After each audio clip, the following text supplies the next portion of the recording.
امام علیہ السلام نے فرمایا رب فرماتا ہے من عاد لی ولیشن فقد آذنتہ بالحرب. پریشان نہیں ہونا، یہ پاک الفاظ نے جڑے اللہ دے ہیں تے قریب نبی دی زبان چوں نکلے نے. انہوں سمجھ نہیں اے سوچ کے سبحان اللہ بولے بولو بولو بولو بولو سبحان اللہ. سارے ساتھی میرے نال مل جاؤ، گفتگو دا یقین منو سواد نہیں آ رہا.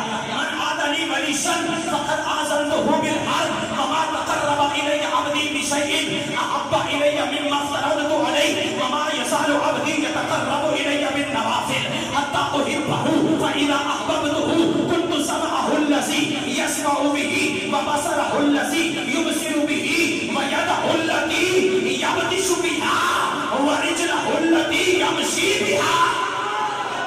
اور ترجمہ سنو، ایمان تازہ فرماؤ. کریم نبی علیہ السلام نے فرمایا اللہ فرماندا ہے جڑا میرے ولی دا دشمن ہے، اللہ فرماندا ہے جڑا میرے ولی دا دشمن ہے، اللہ فرماندا ہے او جڑا میرے ولی دا دشمن ہے ماں عرش والے رب دا او دے نال اعلان جنگ ہے.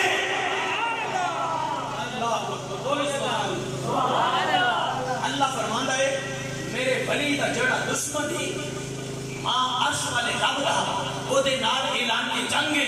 حضرات ضابطہ سن لو، اللہ کریم نے دو جگہ تے بندے دے نال اعلان جنگ فرمایا، ایک اپنے ولی دے دشمن دے نال اور دوسرا سود جڑا ہے سود خور دے نال اللہ نے اعلان جنگ فرمایا. کہ دیکھو ان اولیاء اللہ دی جڑا عزت اور تکریم نہیں کرتا، اللہ کریم دا واضح فرمان کریم آقا علیہ السلام دی زبان فرمایا جڑا میرے ولی دا دشمن ہے نا ماں عرش والے رب دا او دے نال اعلان جنگ.